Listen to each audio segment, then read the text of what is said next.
लाजर जो था वो स्वर्ग में गया, अब्राहम की गोद में पहुंचाया गया। अब्राहम कौन है? विश्वास का पिता। फिर उसके बाद लिखा है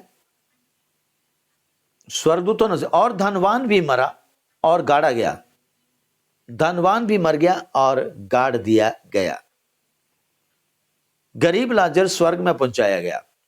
हालेलुया। 22 आयत पढ़ी मैंने, लूका 16 का 23 पढ़ रहा। और अधोलोक में उसने पीड़ा में पड़े हुए अपनी आंखें उठाई और दूर से अब्राहम की गोद में लाजर को देखा। तब उसने पुकार कर कहा, हे पिता अब्राहम, मुझ पर दया करके लाजर को भेज दे, ताकि वह अपनी उंगलियों का सिरा पानी में भिगोकर मेरी जीभ को ठंडी करे, क्योंकि मैं इस ज्वाला में बड़ा तड़फ रहा हूं। अब इस आयत को ध्यान से देखें, 23 आयत। ऐसा हुआ कि वह कंगाल मर गया, स्वर्गदूतों ने उसे लेकर के अब्राहम की गोद में पहुंचाया। मैंने 22 आयत पढ़ी, सॉरी। और क्या नाम, धनवान भी मरा, गाड़ा गया, और अधोलोक में उसने पीड़ा में पड़े हुए अपनी आंखें उठाई और दूर से अब्राहम की गोद में लाजर को देखा। सो देख प्रियो, जब एक व्यक्ति अपना शरीर छोड़ के जाता है, इस आयत के अनुसार हम बात कर रहे हैं, जब एक व्यक्ति धरती से शरीर छोड़ के जाता है, अगर वो विश्वासी है तो वो स्वर्ग में, और अगर वो विश्वास का ढोंग करता था वो कहां है? अधोलोक में। अधोलोक में, जिसे आप नरक भी कहते हैं। अभी ये अधोलोक एक नरक ही की तरह है, लेकिन वो नरक नहीं है। नरक बहुत बड़ी भयंकर चीज है, उसके भी ज्यादा। लेकिन ये अधोलोक जो है, ये एक कुंड है जहां पर परमेश्वर अब तक हर आत्मा को स्टोर कर रहे हैं। वहां पर जो भी धरती से जाता है, जो विश्वास नहीं करता, वो अधोलोक में है। जो विश्वास करता है वो परमेश्वर के उस सिंहासन के पास एक जगह, वहां पर करा परमेश्वर के नाम से जो मारे बद किए हुए थे, उनके प्राण था, वहां पर होते हैं वो। तो वो एक जगह उनके लिए भी रखी, इकट्ठे वहां पर होते हैं। हालेलुया। सो यहां पर एक बात को देखें 23 आयत के अंदर, कि अधोलोक में पड़े हुए एक जो व्यक्ति जो यहां से गया धरती से, धनवान, अधोलोक में पड़े हुए वो स्वर्ग को देख सकता है, और स्वर्ग से जो गया व्यक्ति वो अधोलोक को भी देख सकता है। हम ये दोनों चीजें यहां पर धरती पर नहीं देख सकते। हम यहां पर धरती से इन आंखों से नहीं देख सकते जब तक प्रभु ने हमें हमारी आंखें खोलते हैं। लेकिन इंसान शरीर को छोड़ने के बाद उसकी जो अपनी आत्मिक आंखें हैं, वो उनके द्वारा अधोलोक से और स्वर्ग को देख सकता। पहली बात अंडरलाइन करेंगे, हर एक व्यक्ति और स्वर्ग से अधोलोक में देख सकता है, लेकिन हम धरती पर जो है इन बातों का अनुभव नहीं पा सकते हैं जब तक परमेश्वर ने हमें अनुग्रह देता।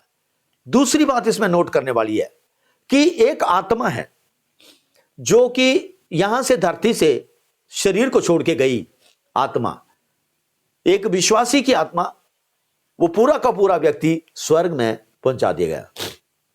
और एक अविश्वासी का आत्मा जो विश्वास नहीं करता और वो ढोंग करता है और वचन में, प्रार्थना शक्ति में अपनी लाइफ सही नहीं रखी है और ठोकर का कांड बना हुआ है, तो वो व्यक्ति जो है उसको दूत उठा करके अधोलोक में रख देता उसकी आत्मा को। और अधोलोक में वो आत्मा चली गई है, तो वो आत्मा अधोलोक में जाते जाते स्वर्गदूतों से ये नहीं कह सकती है कि मुझे माफ कर दो, मैंने जो भी किया, आज के बाद मैं कुछ भी नहीं ऐसा करूंगा, मुझे एक मौका, एक चांस और दे दीजिए। वो आत्मा जो है प्रियो, चाहे जितना मर्जी गिड़गिड़ा ले कि मुझे अधोलोक में मत भेजो, लेकिन जो उसके काम यहीं पर दिख गए हैं घर के अंदर, यहां पे धरती के ऊपर, वही काम जो है उसके साथ हो लेते हैं ऊपर।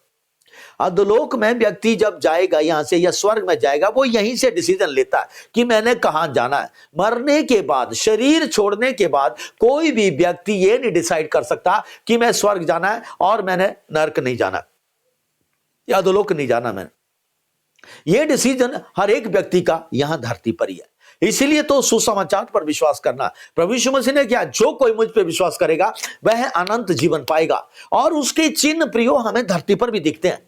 अगर एक विश्वास में व्यक्ति आ जाता है और विश्वास में चलता है, वचन प्रार्थना संगति में बना रहता है, तो उसको चुनौतियां तो आती है उसकी लाइफ के अंदर, डेली चुनौतियों से फेस करता है, लेकिन उसके पास एक उम्मीद है, उसके पास आशा है, उसके पास विश्वास है, उसके पास एक नाम है, और उस नाम से, उस विश्वास से, उस आशा से वो अपने उन हर कमजोरी के ऊपर जय पा लेता है। लेकिन एक विश्वासी विश्वास का दावा करता है, लेकिन वो विश्वास में बना हुआ नहीं रहता है, तो वो क्या करता है?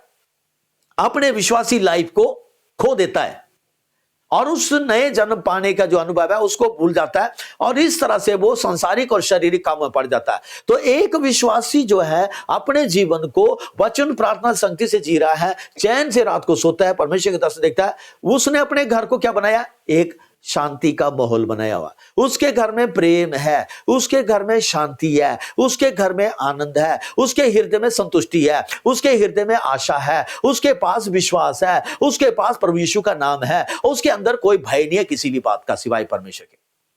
लेकिन इन सारी बातों से उसने अपने घर में एक स्वर्गीय माहौल बनाया।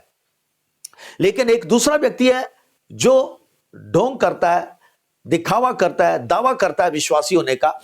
एक ऐसा भी व्यक्ति है